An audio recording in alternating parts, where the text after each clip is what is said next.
प्रिय छात्रों, नमस्कार। आज हम आपके लिए आओ त्रिकोणमिति सीखें श्रृंखला के अंतर्गत ये चौथा वीडियो लेकर आए हैं। इस वीडियो के अंतर्गत हम आपको त्रिकोणमितीय अनुपातों का मान सूत्रों के द्वारा निकालना सिखलाएंगे। इससे पहले भी हम आपको इस प्रकार के प्रश्नों को जो आज हम आपको बतलाएंगे करा चुके हैं, लेकिन उस समय आपको हमने दूसरी विधि से कराए थे। आज हम उन्हीं प्रश्नों को दूसरी विधि से करेंगे। देखिए, आज का हमारा पहला प्रश्न है, यदि sin x बराबर 4/5 है तो शेष 5 त्रिकोणमितीय फलनों के मान ज्ञात कीजिए। जैसा कि आप जानते हैं, sin x, cos x, tan x, cot x, sec x और cosec x, ये हमारे 6 त्रिकोणमितीय अनुपात अर्थात 6 त्रिकोणमितीय फलन है। और आपको हमने बतलाया था कि इनकी परिभाषाएं क्या है। जैसे उदाहरण के तौर पर sin x बराबर होता है लंब बटे कर्ण के। इसी प्रकार से सबकी परिभाषाएं बतलाई थी। और आपको हमने ये भी बताया था कि यदि आपको ये दिया हुआ है sin x बराबर 4/5 और आपको अन्य 6 त्रिकोणमितीय फलनों के मान ज्ञात शेष 5 त्रिकोणमितीय फलनों के मान ज्ञात करने हैं, तो आपको इस प्रकार से कर सकते थे। इसको आपने, जैसा कि sin x बराबर होता है लंब बटे कर्ण, तो यहाँ पर आपने इसको लंब बटे कर्ण मान लिया। तो लंब तो आपका हो गया 4 के बराबर और कर्ण हो गया आपका 5 के बराबर। फिर आपने इस सूत्र के द्वारा आधार बराबर वर्गमूल कर्ण का वर्ग माइनस लंब का वर्ग बराबर वर्गमूल 5 का वर्ग माइनस 4 का वर्ग वर्गमूल 25 माइनस 16 बराबर वर्गमूल 9 बराबर वर्गमूल 9 का 3 आ जाएगा। इस प्रकार से आपने आधार का मान मालूम कर लिया। तो जब आपको लंब, कर्ण और आधार सभी के मान मालूम हो गए, तब आप cos x बराबर आधार बटे कर्ण, इसमें जब आधार और कर्ण का मान लगा देंगे तभी आपको cos x का मान प्राप्त हो जाएगा। आपको मान लीजिए cot x का मान ज्ञात करना है, तो cot x बराबर होता है आधार बटे लंब। तो यदि इसमें हम आधार और लंब का मान लगा देंगे तो हमारे लिए फल प्राप्त होता है 3/4। तो इस प्रकार से इन प्रश्नों को हल करने की विधि हम आपको पहले बता चुके हैं। आज हम इसी प्रकार के प्रश्नों को, मैंने आपको ये दो उदाहरण के तौर पर समझाने को बताए थे, सभी के निकाल सकते हैं शेष के जो है वो आप पहला वीडियो देख लीजिए, उसमें आपको सब जानकारी मिल जाएगी। आज हम इसी प्रश्न को सॉल्व करेंगे, लेकिन इस प्रकार से नहीं करेंगे, सूत्रों के द्वारा करेंगे। तो देखिए, वीडियो नंबर 3 में हमने आपको कुछ संबंध बतलाए थे, कुछ सूत्र बतलाए थे, कुछ सर्वसम्यताएं बतलाई थी। आज हम उसी विधि से इसको हल करेंगे। आप परीक्षाफल में कौन सी विधि से हल करेंगे, ये आपके मन की बात है। सीखने के दृष्टिकोण से, आपको जानकारी के दृष्टिकोण से आपको दोनों विधि आना चाहिए। क्लियर? तो देखिए, दिया है sin x बराबर होता है 4/5 के, और आपको हमने बताया था cos स्क्वायर x बराबर होता है 1 माइनस sin स्क्वायर x के। आप वीडियो नंबर 3 देखने के बाद इन सूत्रों को भली प्रकार से समझ जाएंगे, क्योंकि मैंने आपको वहां पर समझाया था। तो इसमें RHS में हम sin स्क्वायर x का मान लगा देंगे, तो sin x का मान लगा देंगे तो हमें प्राप्त होता है cos स्क्वायर x बराबर 1 माइनस 4/5 का होल स्क्वायर बराबर 1 माइनस 16/25 और इसको सिंप्लीफाई करेंगे तो 25 माइनस 16 बराबर बटे 25 बराबर 9 बटे 25। इस प्रकार से ये हमें cos स्क्वायर x का मान मालूम हो गया। अब हम cos x का मान मालूम करेंगे तो cos x बराबर हो जाएगा, इसका जब वर्गमूल लेंगे हम, वर्गमूल 9 बटे 25, तो हमारे लिए cos x का मान प्राप्त हो गया 3 बटे 5। क्लियर। अब एक बात यह है, जैसा कि हमने कई बार आपको बतलाया था और आप जानते भी होंगे संभवतः, कि जब किसी संख्यात्मक मान का वर्गमूल लिया जाता है तो वह पॉजिटिव और नेगेटिव दोनों चिन्हों में लिया जाता है। लेकिन ऐसा है कि अपनी जानकारी के हिसाब से कभी पॉजिटिव मान माना जाता है, कभी नेगेटिव मान माना जाता है। तो यदि किसी प्रकार का कोई प्रतिबंध नहीं दिया हुआ है तो इस प्रकार के प्रश्नों में प्रायः पॉजिटिव मान दिया जाता है, नेगेटिव मान को नहीं माना जाता है। इसलिए मैंने यहाँ पर पॉजिटिव और नेगेटिव दोनों स्थान नहीं माने हैं। इस प्रकार से आपको sin x का मान दिया था 4 बटे 5, इसकी सहायता से आपने cos x का मान ज्ञात कर लिया। cos x बराबर प्राप्त हो गया आपको 3 बटे 5। क्लियर। अब आप पहले ऐसा करिए, इसी की सहायता से आपको बताया था हमने cosec x बराबर होता है 1 बटे sin x। तो RHS में sin x का मान जब लगाएंगे हर में, तो यहाँ पर लगाएंगे हम 4 बटे 5 और ये जो बटे की चीज है, संख्या है 4 बटे 5, ये पलट जाएगी तो आपको फल प्राप्त हो जाएगा 5 बटे 4। तो आपको वास्तव में ये लाइन लिखने की आवश्यकता नहीं है। जो कमजोर छात्र हैं, जो नहीं जानते हैं, उनको तो लिखना आवश्यक है, लेकिन जो जानते हैं, सीख चुके हैं, उन्हें स्पष्ट हो गया है, वे ये लिखने के बाद तुरंत ही लिखेंगे। तो इस प्रकार से उनका cosec x का मान प्राप्त हो गया। अब हम मान मालूम कर लेते हैं sec x का। sec x बराबर होता है 1 बटे cos x और cos x का मान कितना है 3 बटे 5। तो हर में जब 3 बटे 5 मान लगाएंगे तो 3 तो यहाँ पर आ जाएंगे और 5 यहाँ पर आ जाएंगे। 5 हम मान कितना लगाएंगे 1 बटे 3 बटे 5, तो ये भिन्न पलट जाएगी तो आपको प्राप्त होगा 1 गुणा 5 बटे 3 बराबर 5 बटे 3। लेकिन एक एक लाइन नहीं लिखी जाती है, ये आप धीरे धीरे सीखते जाइए और जो लाना छोड़ने की है उन लानों को छोड़ने का अभ्यास कीजिए। क्लियर। तो इस प्रकार से आपको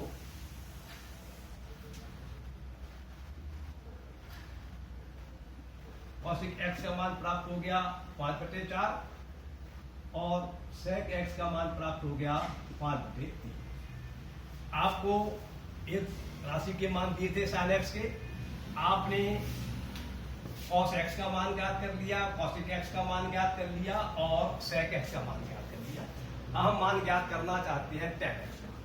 तो देखिए आपको हमने बताया था tan x बराबर होता है sin x बटे cos x। sin x का जो मान आपको दिया था वो मान अंश में लगा देंगे 4 बटे 5 और cos x का मान जो आपने गणना करके निकाला था वो लगा देंगे हर में 3 बटे 5।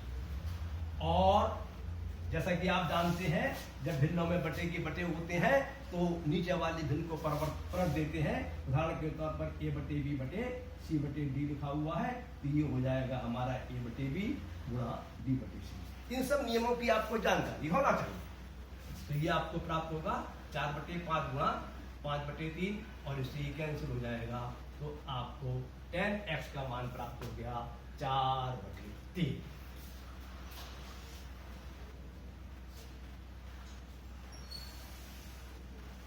तो आपको tan x का मान प्राप्त हो गया 4 बटे 3। अब आपको cot x का मान ज्ञात करना है तो cot x का मान आप इससे ज्ञात कर लीजिए। cot x बराबर होता है cos x बटे sin x, या तो इससे ज्ञात कर लीजिए, इसमें cos x का मान अंश में लगा दीजिए और sin x का मान हर में लगा दीजिए। लेकिन इसमें आपको प्रश्न ज्यादा करना पड़ेगा, ज्यादा लिखना पड़ेगा, इसलिए आप इस cot x का मान इस तरह से निकाल लीजिए। आपको सब बता चुका हूँ, सब बताता जाऊंगा। cot x बराबर 1 बटे tan x और जब ये हर में मान लगाएंगे तो 1 बटे 4 बटे 3 लगाएंगे तो 3 पे पहुंच जाएंगे, पलट देंगे। तो एक प्रकार से हमारा एक मान ये दिया था, एक उत्तर ये हो गया,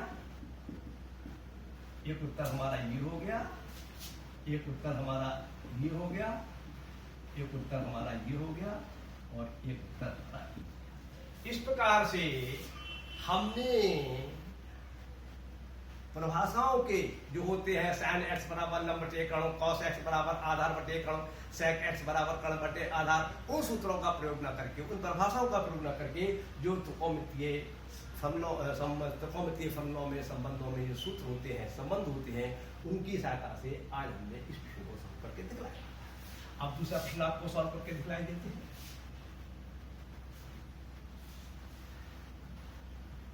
इसी प्रकार से और प्रश्नों को भी आप सॉल्व कर सकते हैं। आपको दिया है cos x बराबर 12/13, तो आप इस प्रकार से भी कर सकते हैं जिस प्रकार से आपको पहले बतलाया था और अभी थोड़ी देर पहले बतलाया था। आधा, इसको आप आधार बटे कर्ण मानेंगे, आधार हो जाएगा 12, कर्ण हो जाएगा 13, फिर लंब की गणना कर लीजिए, फिर सबकी परिभाषाओं के हिसाब से मान लगा दीजिए। लेकिन आज हमें उन सूत्रों के सहायता से, उन परिभाषाओं की सहायता से नहीं करना है, आप सूत्रों की सहायता से करना है। तो पहले हम लिखेंगे, हम जानते हैं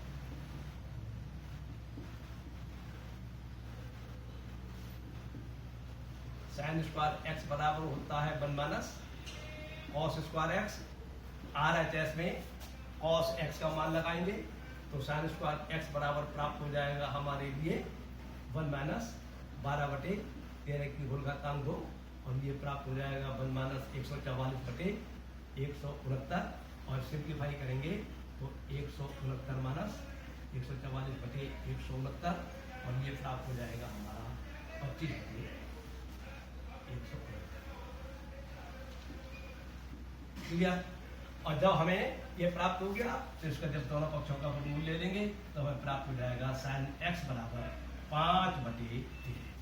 इस प्रकार से cos x का मान दिया था, हमने sin x का मान निकाल लिया। sin x का मान निकल के आया हमारा 5/13। अब हम अन्य के मान निकालेंगे, तो पहले हम sec x का मान निकाल लेते हैं। sec x बराबर होता है 1/cos x, और हर में जब cos x का मान लगाएंगे तो ये मान लगाएंगे यहाँ पर हम 12/13, और ये नीचे वाली भिन्न पलट जाएगी तो हमें फल प्राप्त हो जाएगा 13/12। इस प्रकार से हमारे लिए sec x का मान प्राप्त हो गया 13/12। अब हम cosec x का मान निकालेंगे। cosec x का मान होता है 1/sin x के बराबर, और sin x का मान निकाल चुके हैं हम 5/13 के बराबर, तो यह लगाएंगे हम 5/13, हर में sin x का मान, तो ये वाला नीचे वाली राशि पलट जाएगी, भिन्न पलट जाएगी, तो मान प्राप्त हो जाएगा 13/5। तो इस प्रकार से हमारे लिए फल प्राप्त हो जाता है cosec x बराबर 13/5। इस प्रकार से अब दो राशि और रह जाती है, sin x और tan x और cos x। अब इनके मान निकाल लीजिए। आपका मन है आप पहले cot x का निकाल लीजिए, उसकी सहायता से आप tan x का निकाल लीजिए। आप पहले tan x का निकाल लीजिए, उसकी सहायता से cot x का निकाल लीजिए। और एक बात और बता दें, और विधियां भी है इनके निकालने की, मैं आपको एक समझाऊंगा अभी थोड़ी देर के लिए। देखिए, आप पहले tan x का मान निकालिए। tan x बराबर होता है sin x बटे cos x।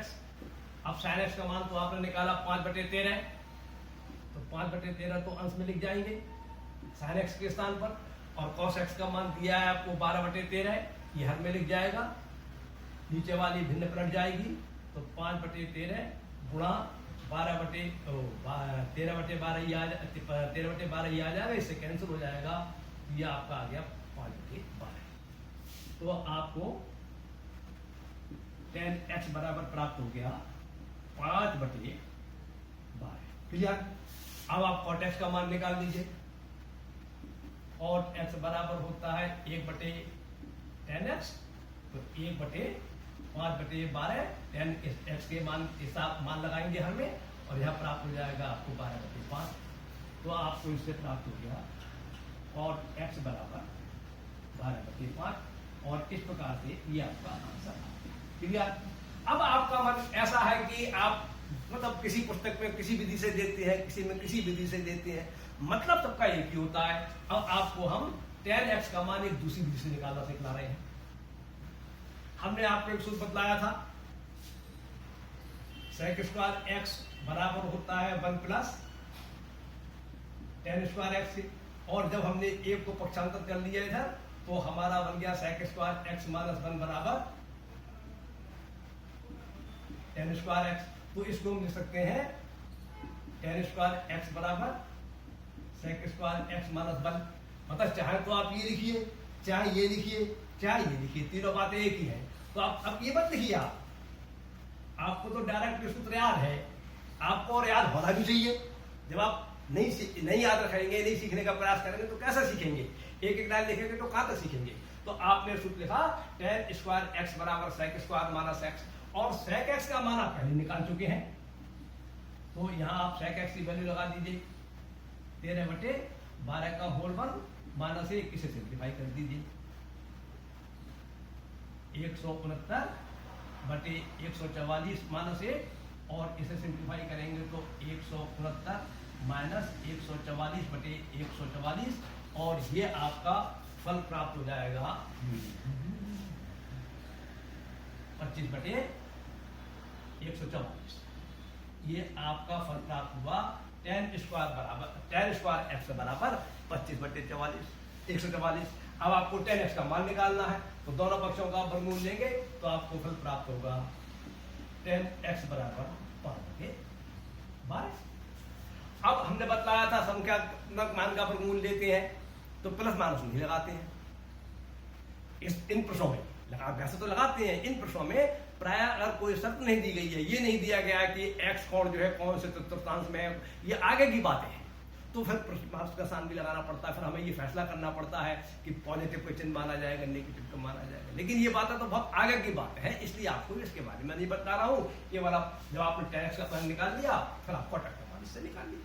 कॉट एक्स बराबर 1/10 एक्स बराबर 1/5/12 बराबर 12। तो लेकिन इस विधि से निकालना अच्छा नहीं है। आप टेन एक्स का मान ऐसे ही निकालें, टेन एक्स बराबर साइन एक्स कॉस एक्स, तो उससे आपको आसानी रहेगी। वो सरल विधि है, ये तो मैंने आपको समझाने को बताया। मान लीजिए किसी पुस्तक में ऐसा दिया हुआ और आप उससे अध्ययन कर रहे हैं और मेरा वीडियो देखा आपने, तो उन्होंने आप विचार करेंगे, जो बेचारे कमजोर छात्र जिन्हें स्पष्ट नहीं है कि क्या होता है, कभी इसमें ऐसा बता देते हैं, कभी इसमें ऐसा बता देते हैं, कौन सा सूत्र लगाते हैं, परेशान होने की जरूरत नहीं है। आपको ये क्लियर होना चाहिए कि जिस विधि से आप कर रहे हैं वह विधि सही है।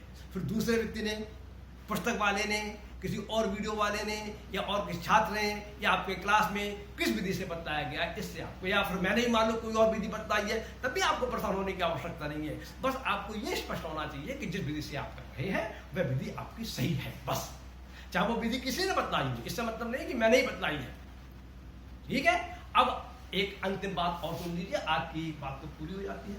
यदि आप इस प्रकार के अन्य प्रश्नों को सॉल्व करके अभ्यास करना चाहते हैं और आपके पास अधिक मात्रा में प्रश्न उपलब्ध नहीं है, तो इस वीडियो को देखने के बाद इसका मेरे व्हाट्सएप नंबर 9412517959 पर शेयर कर दीजिए इस वीडियो को, और लिख दीजिए कि इससे संबंधित प्रश्न पत्र भेज दीजिए। तो इससे संबंधित प्रश्न पत्र जिसमें अनेकों प्रश्न है, बहुत सारे प्रश्न आपको अभ्यास करने के लिए मिलेंगे, उनका आप अभ्यास कीजिए, उनको हल कीजिए।